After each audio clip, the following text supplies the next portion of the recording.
want to talk Chicago Cubs and MLB trade deadline. Again, this is a bit of a pre-tape. This is airing on a Saturday. I'm doing this a little bit earlier in the week because I am doing a lot more Cubs coverage throughout the rest of this week, so I'm going to be busy, so forgive me. If a trade has already happened, that's good news for the Chicago Cubs, and I can't wait to talk about it the next time I'm on the air. If they haven't made that trade yet, I want to try and zag on what's been going on with the Cubs and the Brewers. As of this taping on a Tuesday, the Chicago Cubs are getting ready to take on the Kansas City Royals and 45-year-old Rich Hill, who was making his major league debut when I was in college. And you don't need to do the math. I'm just old. And the Chicago Cubs right now are a game behind in the NL Central to the Milwaukee Brewers. And it's the first time that it's happened since April 3rd this season. Hopefully by the time you're listening to this, that is no longer the case. Hopefully they're back ahead, playing the White Sox this weekend. Great opportunity to take advantage there. But the Brewers are red hot right now, and I think a lot of Cubs fans are feeling some agita and feeling a certain way about it. And this is how I want to zag. As of right now, in late July, I'm not going to feel this way in September, but as of right now, I think this is great for the Chicago Cubs season that the Brewers are this hot right now. I think this is great news for Cubs fans. It may feel painful right now, but hear me out. First one's the obvious one. Brewers winning 11 in a row. Man, it'd be a tall task for you to convince me that they're going to win another 11 in a row at some point this season. So let's get that out of the way. The second one is, if you're feeling worried about your Cubs and you're getting ramped up and every time they lose you're angry and you're upset, take a moment and just be grateful for that. It's awesome that the Chicago Cubs are in this division race and are the team that they are right now, and a team that I think is really good that can go deep into the postseason. Check out my episode last week. I've got the Chicago Cubs making it to the Final Four, to the National League Championship Series, and we'll see what happens from there. But it's awesome. We're living and dying with this team every single day. It's July right now. We got a long road to go. We got 60-something games left to go in this season. And when the Cubs lose just one game, Cubs fans freak out about it. And that's awesome because the passion is back. And I think deep down inside, when you're freaking out about it, I think that this Cubs team could be really good and could do something special. So when they lose, you just don't want them to mess it up. I totally understand that feeling. But again, I think this is great news for the Chicago Cubs. And this has a lot to do with Jed Hoyer, the general manager. Now, before I say this, I need to preface and say, sure, I'm a Cubs fan. I've been critical of moves that Jed has made and has not made. And I think more so probably the moves he's declined to make. And some of those can be financially tied. And I've been like every fan. I want the team to win. So I've been critical of the front office's, in my opinion, sometimes unwillingness to pay for certain players. And I will also say that by and large, look, Jed Hoyer has been a good general manager for the Chicago Cubs. He's done a lot of good things. And to his credit, he said a couple of years ago that, the next great Cubs team is coming. We need to build the next great Cubs team. And I don't know if I'm willing to just jump on the bandwagon that the Chicago Cubs team is great. I think they got a lot more to prove. But Jed Hoyer has fulfilled in that promise of creating a really, really good competitive team again. And also a team that isn't necessarily at this moment log jammed by bloated contracts, has a really good farm system, and has some players that are young, that are still only arbitration eligible, that aren't coming up on some big contracts. I think the state of the franchise is in a really healthy place. So what I'm about to say, I don't think is an inclination of how Jed Hoyer has been operating this year at all. But what I am about to say is that the good news is because of what's going on with the Cubs and Brewers, this immediately eliminates one of those trapdoors that I think Chicago Cubs fans have been really frustrated with over the years. And that's when the Chicago Cubs go halfway. Or when the Chicago Cubs convince themselves that maybe that what they have in-house is maybe a little bit better than how the rest of the league sees it. And if you're looking at the Jed Hoyer situation, general manager of the Chicago Cubs does not have a contract after this year, as of right now. He is, in many cases, as we say in athletes' parlance, he's playing for his job. And as we've seen in the offseason, from remaking the bullpen to going out and getting Kyle Tucker, he's made some moves that were serious moves with deficiencies on the team last year that have made the team better. And he's put them in the position where they're currently, as of this taping, tied for second in Major League Baseball with the best record in baseball. They have a better record than the Dodgers right now. So the thing that's going on with the Brewers and the Cubs suddenly in second place, the best part about it is that it eliminates any whiff or any shadow of a thought that the front office right now is just saying to themselves, we're good. We don't need to do anything at the deadline. We're good enough as it is. We have all the horses that we need in all the right places. We're totally fine. We're going to cruise. It's all about October. We've got the division locked up. And it also eliminates, and please, I'm not saying that this is what Jed Hoyer is thinking. I'm just saying that it eliminates this concept that Jed Hoyer would sit in his office and say, I've already done enough to earn that contract extension. I went out and got Kyle Tucker. Our team is really good right now. I can just put my feet up, kick back, relax, and wait for the contract extension to come in so I can sign it. That is not the case.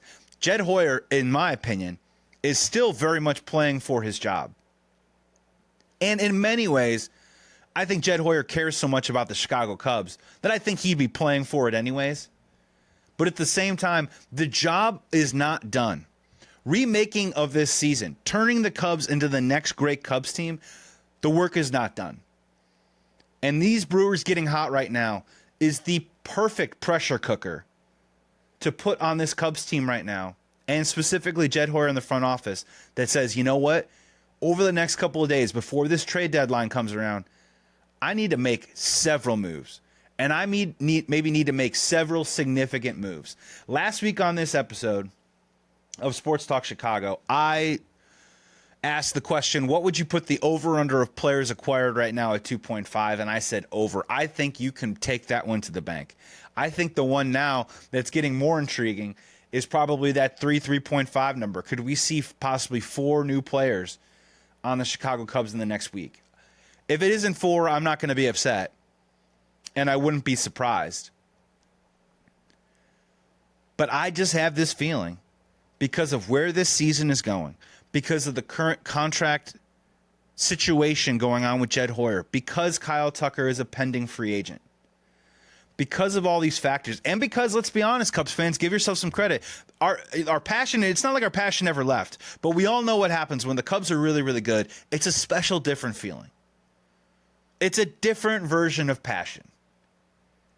It's like a bottle of wine that isn't opened up all the time. Maybe it's been sitting there for a few years, and if you're a Cubs fan, it certainly has. But when you open it up, I don't know, the flavors are just hitting different. And it feels good and it's exciting. All of this is leading up towards the Chicago Cubs about to do something really, really significant to this roster. And I keep asking myself, is it possibly a mystery player that we're not quite thinking of? Mystery player that just popped up over the last couple days. Ken Rosenthal started reporting it. Other people have said it is, would the Washington Nationals consider trading Mackenzie Gore?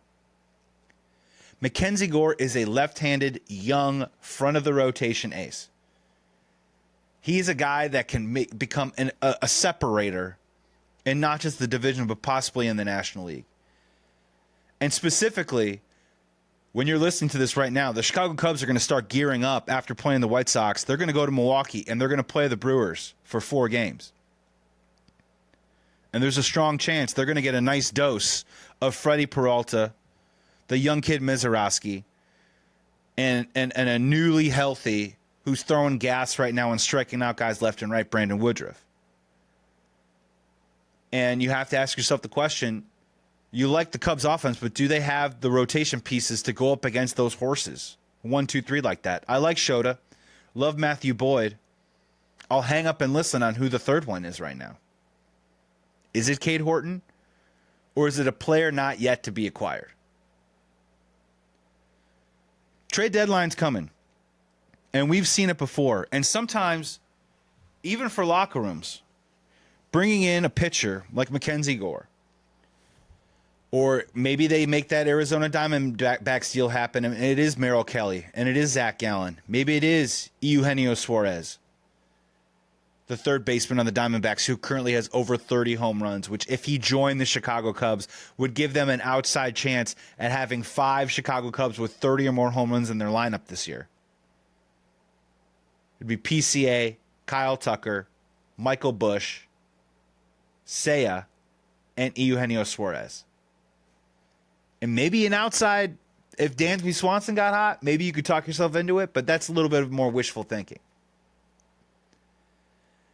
And I just think at this time, as much as it pains me right now, as much as I despise the Brewers, the fact that they're so hot right now and nipping at the Cubs' heels in this moment, in this time, I think it is actually a good thing for the Chicago Cubs. Check back in with me if it's the middle of September and we're still doing this. I'm going to feel a completely different way. But that's what life is. It's all about timing. And in this present moment, I think it is good news that the Milwaukee Brewers have caught up to the Cubs. If the Cubs were up 6 games right now, would the urgency to attack this deadline, this trade deadline, as aggressively as I think the Chicago Cubs should, would it have the same fervor and urgency if they were 6 games up right now in the division and it looks like the Cubs were going to cakewalk their way to the division? I doubt it.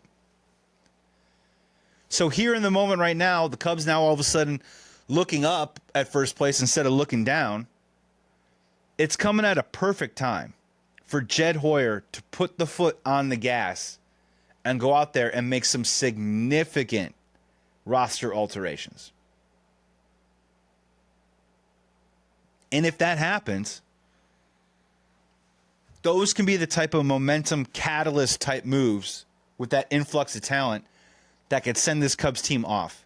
And I don't know who the new players are right now, and I don't know how many players they're going to be, and I don't know what Jed's going to do, so we're going to have to reassess at the time. But sometimes, look no further than Aroldis Chapman, look no further than the Aramis Ramirez, Randall Simon, Kenny Lofton deal, look no further than when they brought in a guy like Jim Edmonds. Sometimes when you bring in a guy or you bring in some more talent, and especially a professional or a veteran, your team can take off to a different level that you didn't think you were capable of. And if that happens, maybe then Chicago Cubs can start talking a little bit bigger than where I got them in the Final Four of the National League Championship Series. Maybe we could start talking World Series. So the Brewers right now, getting hot. It's making me uncomfortable, but also at the same time, it might be a strange blessing in disguise. And it tells Jed Hoyer that his job is not nearly done for this season. And whatever mark, impression, or impact he's trying to put right now onto this season and to show and to prove to Tom Ricketts and the rest of the ownership group and everyone in the Cubs organization that he should be the general manager for the next 5 or 6 years, which personally I already think that he should be, but clearly he hasn't signed a contract yet. This is a perfect time to continue to earn your keep, to earn that playing time by making some huge moves right now that hopefully take the Chicago Cubs over the top. And in my personal opinion, I don't know if the Milwaukee Brewers are going away. So the Chicago Cubs, they need reinforcements. Jameson Taillon is still a ways away back. They brought Ben Brown up. The start didn't go very well. I'm not going to bury Ben Brown like a lot of other people, but he is just not the pitcher. At this time in his career, he is not the pitcher for this season. I just don't know how he helps us unless we move him somehow into a bullpen role. So we got to find some other guys. Chris Flexen's done a good job. Colin Ray's been fantastic. But again, we need more. We need a little bit more quality, need a little bit more depth.